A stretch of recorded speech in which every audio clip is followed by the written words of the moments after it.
The oscillating weight is an automatic winding mechanism.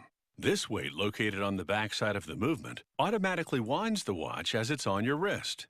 Therefore, the more often you wear the watch, the less often you have to wind it manually by turning the crown.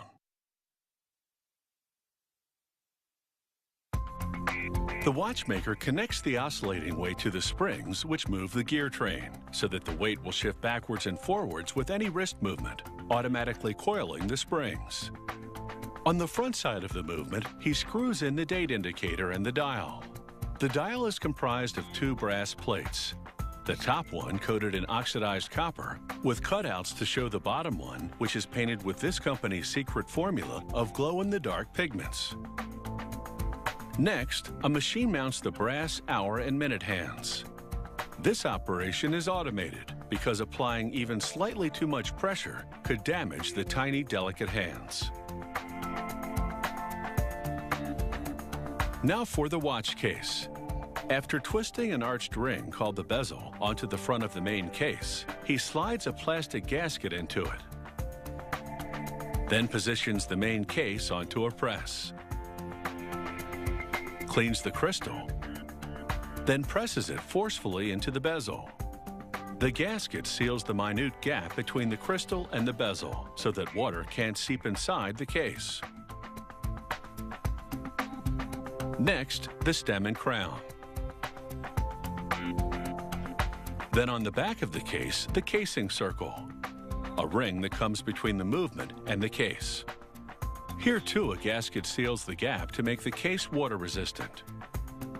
He installs the ring and crystal that form the back of the case. He applies grease so that it twists on smoothly. He closes it tightly with a tool. Then the fully assembled case goes off to be tested for water resistance. If it passes, it comes back to the watchmaker to receive the movement. He removes the crown and the case back, cleans the movement, then places it in the case. Next, he squirts grease in the crown hole and reinstalls the crown. This time, because the movement's in place, the crown stem connects to the two springs, so that turning the crown now winds them. The watchmaker affixes the movement in the case with several tiny clamps and screws. Then he closes up the back for the last time.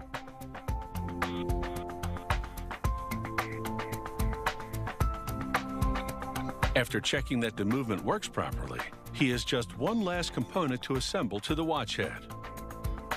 This particular watch company has developed a unique protective device that goes over the crown. A computer-guided mill shapes it out of the same type of metal as the case, so that aesthetically it blends seamlessly.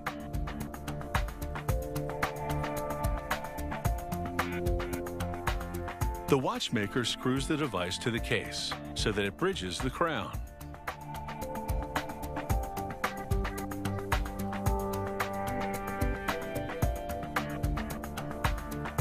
The device has a lever, the tension of which the watchmaker carefully adjusts with the help of this gauge.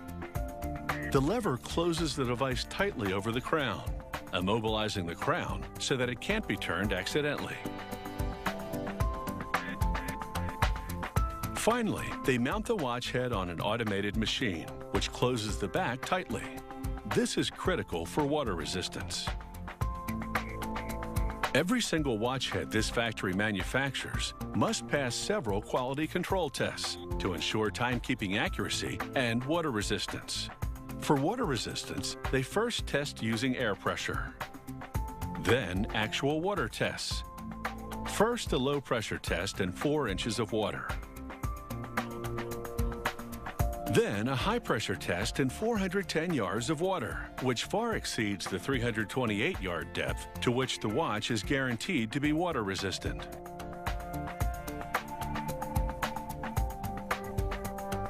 Finally, it's time to assemble and attach the watch strap, either a link bracelet in matching metal or a strap made of fine leather. A fitting finale to this luxury wristwatch, the elegant product of precision technology and time-honored tradition.